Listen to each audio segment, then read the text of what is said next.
Swayam Prabha. Digital India. Educated India.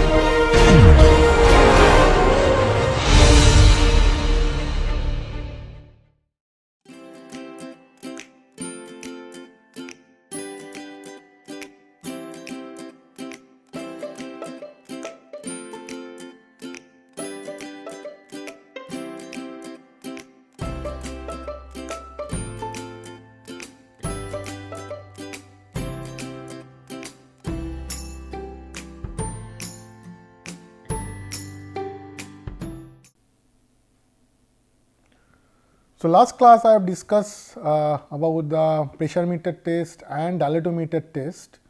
Now, this class first I will solve one example problem related to dilatometer test, then I will discuss the other in situ test.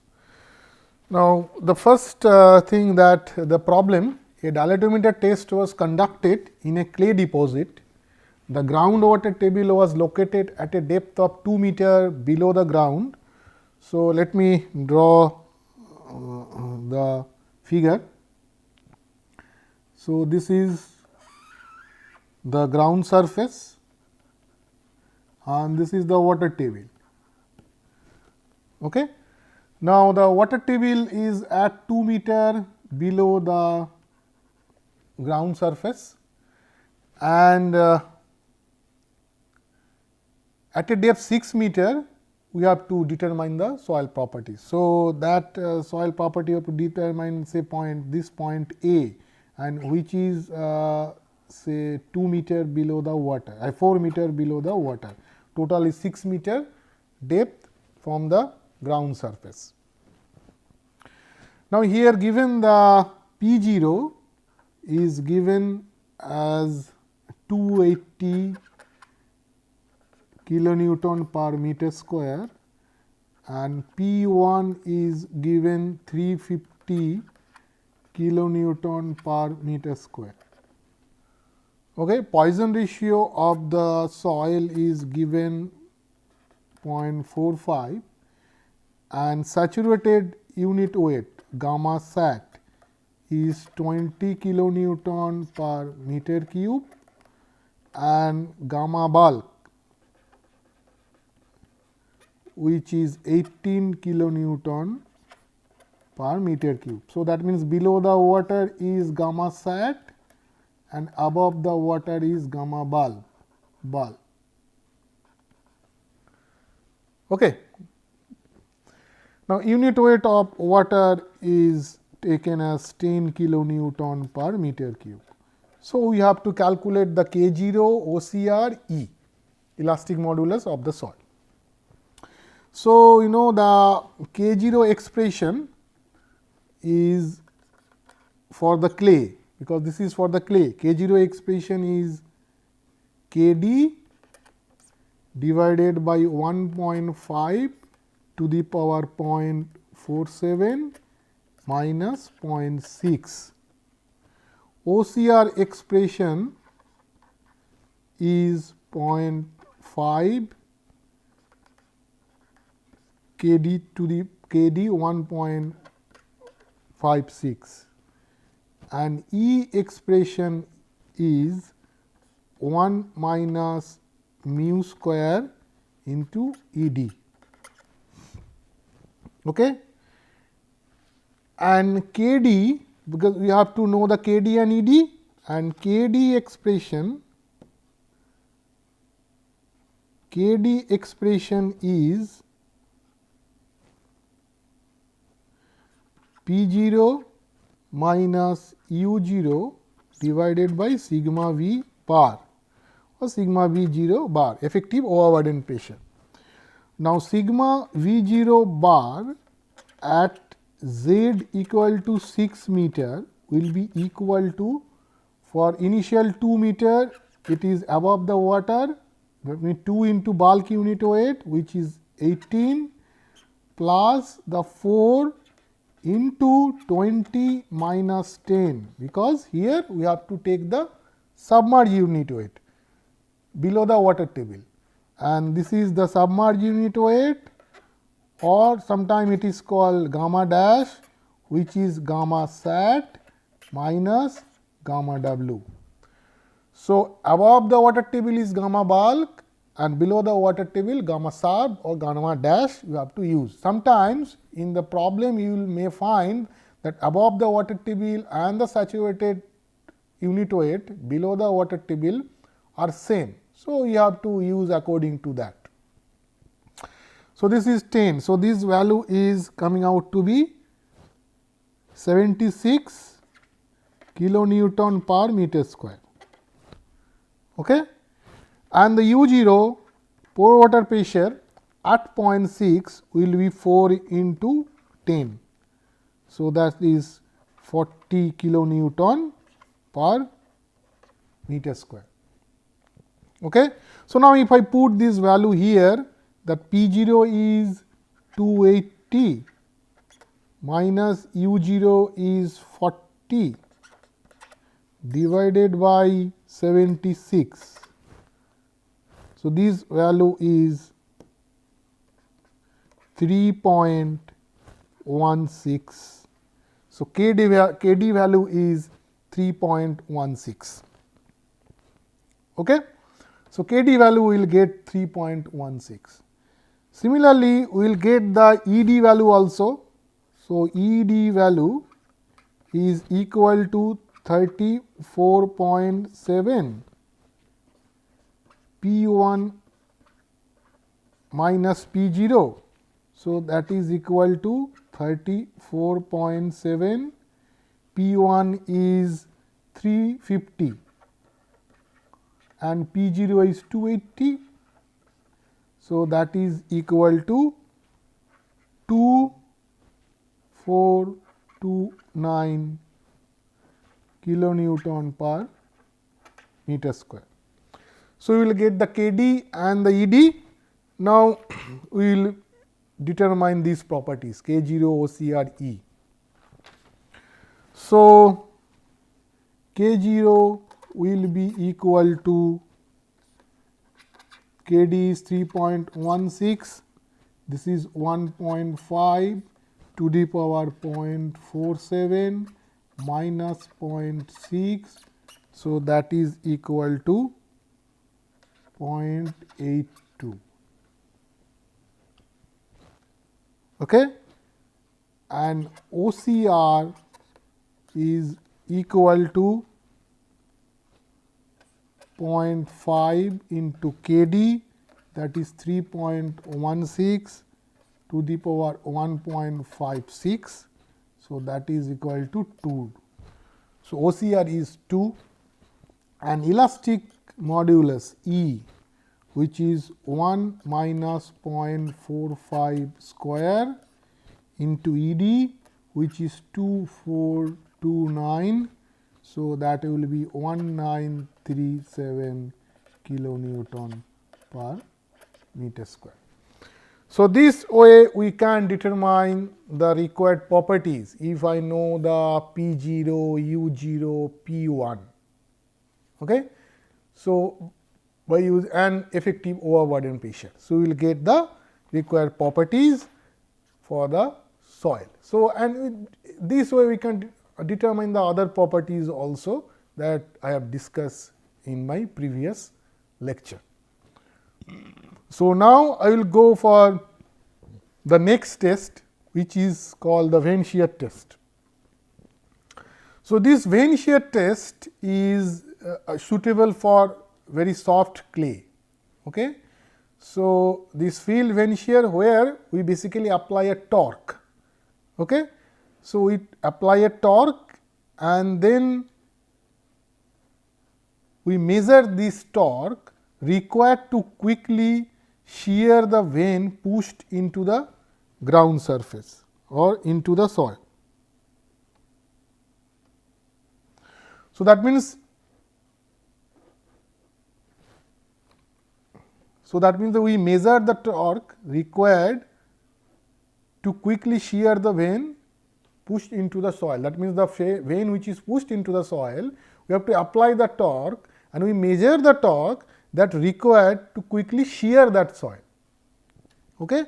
So, typical diameter of the vane is 20 to 100 millimeter, and the height of the vein. So, this is the vein, these veins heights are generally 2 times of diameter. Okay? Height of the vein is 2 times of diameter of the vein. So, once we apply this torque and then we measure these torques, and if we know the diameter and height of the vein, then by using this correlation we can determine the undrained cohesion of the soil, and it is basically applicable for soft soil. So, undrained cohesion of the soil, this is the torque applied, height of the vein and diameter of the soil cylinder shear. Okay. So, diameter of the soil cylinder means basically diameter of this vein. So, this is the diameter means this total whole diameter. So, that means this is the one blade and this is the another blade. So, these 2 blades, that means the total whole diameter is equal to d, clear, and that h is 2 times of that t. So, that is why it is written the diameter of the soil cylinder. So, this way we can determine the undrained cohesion of the clay. So, now next part. So, these are the tests that I have discussed, in situ test by which I can determine the soil sample, few are directly and few are indirectly. Now, the next part, and I have discussed that in several times, that if we require to collect the soil sample, then we have to use the sampler tube. Now, the question is how we have to collect the soil sample. Okay. Now, what are the different types of soil samples? So, here the 2 types of soil samples are there, one is disturbed, one is undisturbed. So, what is the definition of disturbed soil sample? The disturbed soil sample is that in which the natural structure of the soil gets modified either partly or fully during the sampling, and the undisturbed is that means the natural structure of the soil will not be disturbed during the sampling. So, the undisturbed soil sample where the natural structure of the soil will not disturb, and in the disturbed sample the natural structure of the sample will be partly or fully disturbed during the sampling. Now, again I have discussed that we have to use the disturbed soil samples also. Now, where we can use the disturbed soil sample? The disturbed but the representative soil sample can be used for grain size analysis, for determination of liquid and plastic limit, specific gravity of the soil, organic content determination and soil classification, because in these cases whether soil is disturbed or undisturbed, it will not matter. But the undisturbed soil sample must be used for the consolidation test, for hydraulic conductivity test and shear strength test. That means, the track shear or the direct shear or UCS. So, where we have to use the undisturbed soil sample, because these data are required for design the foundation. That means, for to bearing capacity calculation and settlement calculation and permeability. I mean, hydraulic conductivity test or the permeability is also important parameters, because your consolidation depends on the permeability of the soil. So, that means, the permeability, consolidation parameter and the strength parameters. So, these parameters you have to determine by using the undisturbed soil samples. Okay. So, now the next one, so how we can collect the undisturbed soil sample? What are the criteria? So, for the track shell or the consolidation test in the lab, we have to collect the undisturbed samples. So, criteria that the area ratio of the sampler tube should be less than 10%. Now, what is area ratio? So, it is expected that if the thickness of the sampler tube is more, then disturbance will also be more. So, that in the sampler tube's thickness will influence the disturbance. So, that means, we have to make the sampler tube thickness as small as possible to reduce the disturbance. So, now if and the sampler tube is the hollow tube, okay, so that sampler tube have the has the inside and outside diameter. So, if this is the area ratio, outside diameter square minus inside diameter square divided by inside diameter square, it is expressed in percentage. If it is less than 10%, then the soil sample that I will collect, that will be disturbance free. And we have to be very careful during the transportation of the sample also. Only the collection is not sufficient. We have to transport it, the soil sample, from the site to the lab. So, that time also you have to be very careful. Our IS code also recommends few others criterias. So, this is our sampler tube, and in the sampler tube, there is a cutting edge is attached at the front of the sampler tube. So, that means, if the sampler tube inside diameter is D3 and tube outside diameter is D4 and the cutting edge inside diameter is D1 and outside diameter is D2, then I can get these values also. Ci is the inside clearance, and these I can get by using these expressions Ci. Then I can get the C0, I can get the area ratio also. Now, according to IS code, for a good recovery, the Ci should be in between 1% to 3%. C0 should be in between 0 to 2%. Area ratio should not be greater than 20% for stiff formation, and for soft sensitive clay it should be less than equal to 10%. Then, by measuring the length of the soil sample, also we can understand whether the sample is disturbed or undisturbed. How we can identify that? So, we can identify by recovery ratio. So, this recovery ratio is equal to LR, which is the actual length recovered sample and theoretical length recovered sample. That means, if your actual length within a sampler tube is less than the length of the tube, then what will happen? It indicates that the soil has been compressed, and if your actual length is equal to the theoretical length of the sample, then the soil is intact, and if it is actual length is more, then soil is been expanded. So, that means, that is why if LR is 1, that means the LR indicates that good recovery, and less than 1 indicates that soil has been compressed. That means, your actual length, recover length is less than the theoretical recover length, and if LR greater than 1 indicates the soil has been swelled. So, that means, actual recover length is greater than theoretical recover length. Then, type of samplers. So, that means, there are two types of sampler. One is thick wall samplers, another is thin wall samplers. Thick wall sampler is called split spoon samplers, and thin wall sampler is called cell by tube. And split spoon samplers, so this is the description of the split spoon samplers. So, there is a cutting edge is there in the front of the sampler tube, and a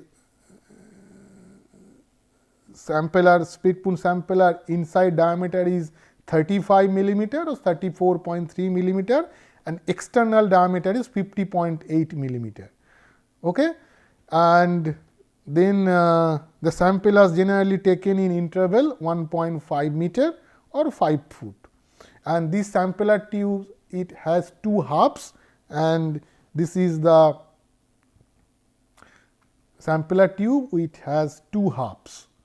Okay, and this is the sample inside these two halves, and these sampler tubes are pushed into the soil by hammer blow, and the soil is collected from the site.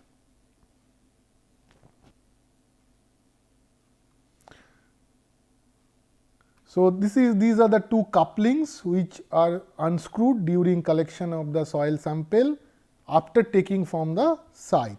So, this is the samples, and as I mentioned, the inside diameter is 35 millimeter and outside is roughly 50 millimeter, 50.8 millimeter. So, the area ratio will be 50.8 square minus 34.9 square divided by 34.9 square into 100, 112%. So, that means the samples that we are collecting by using split Punn's sampler, then those samples are highly disturbed samples.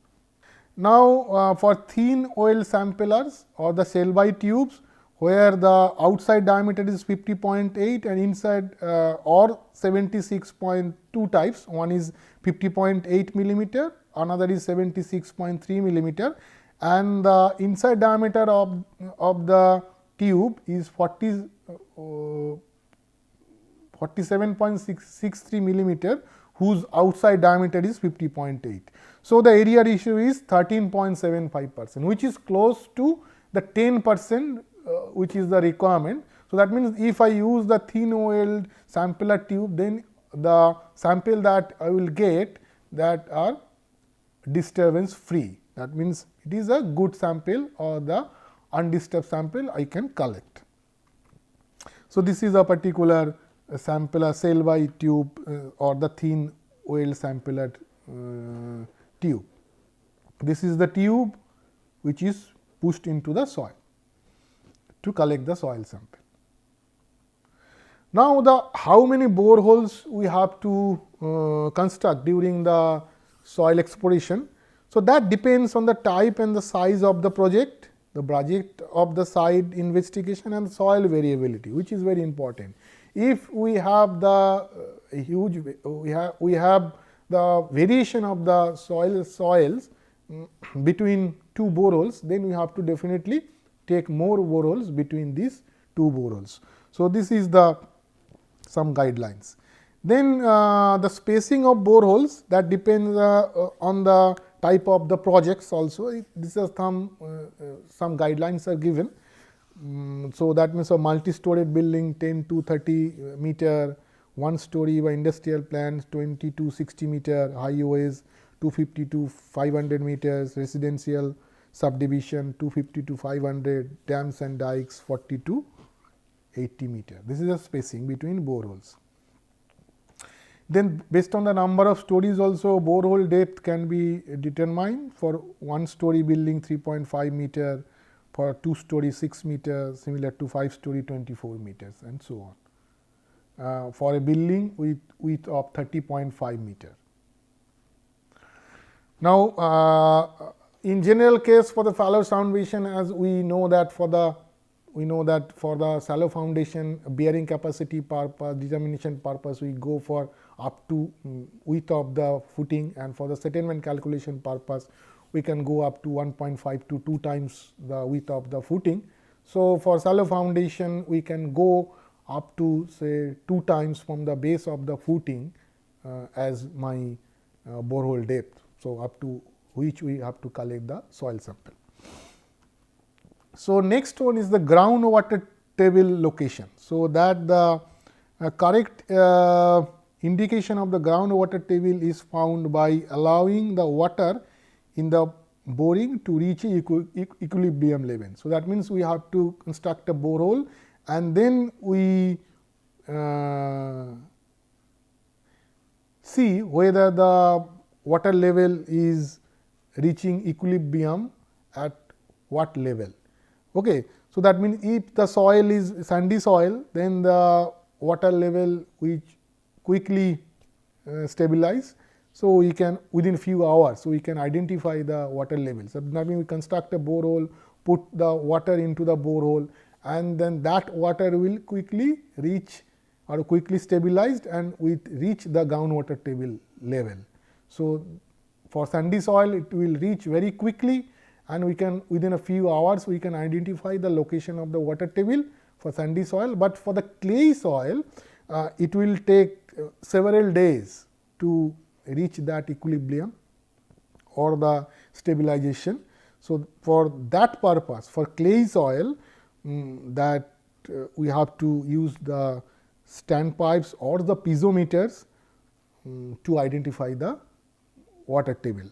So, for the sandy soil we can by borehole we can identify the water table very quickly, but for the clay soil you have to use the piezometers. So, what is the methodology by which we can identify the water table for clay soil? So, this is the observation of water table by piezometer, and this is for the clay soil, where the water table, or the if we put the water into the borehole, it will not stabilize very quickly.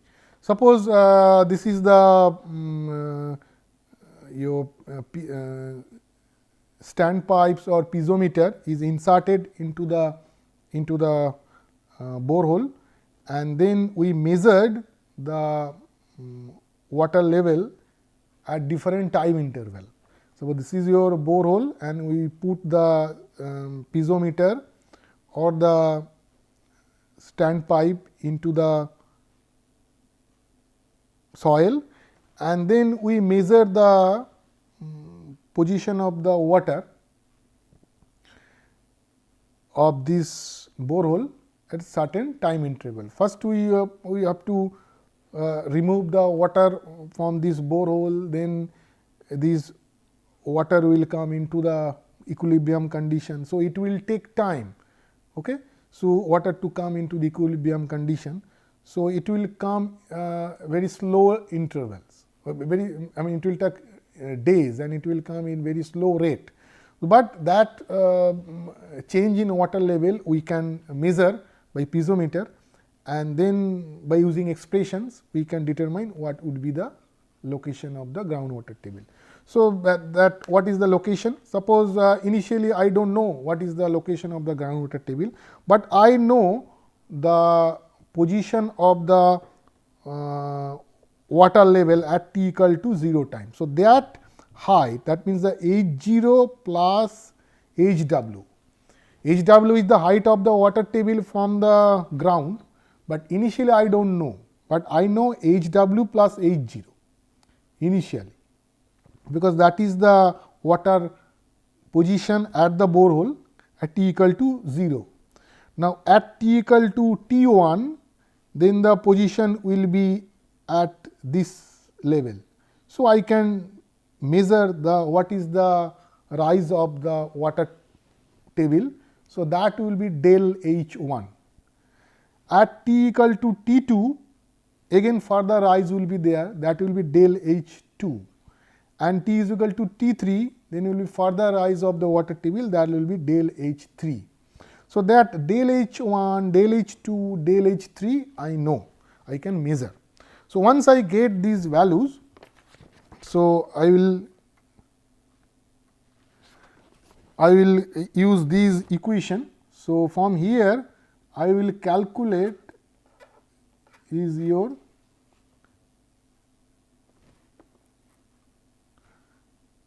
H0 del H1 square divided by del H1 minus del H2. Okay? And I will get H2 is equal to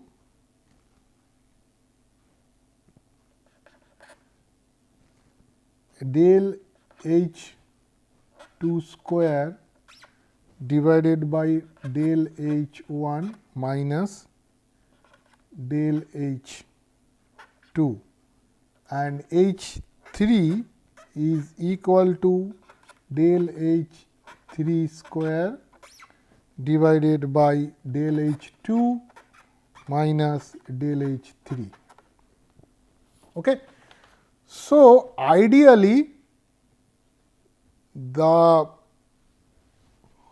all these values, that means the H0, H2, H3, that means their end point will be on a particular line. Understand what I am saying? That means here if I know the H0, as I mentioned, that I can identify the this position of the water level at t equal to 0 from the ground, that is possible. Now, if I know the H0, I can subtract this value from this total height, I can identify the groundwater table. But this additional H2 and H3 will help me to get this data, because that will also confirm you that this is the position of the water table. Okay, because that H2 also form the water table, H3 also form the water table. So, that these things I will discuss by a example problem in the next class, that how I can measure this data and then how I can use this data to identify water table. So, next class I will first solve one example problems on related to observation of water table by piezometer for clay soil. Then I will go for the next type of soil exploration, that is geophysical exploration. Thank you.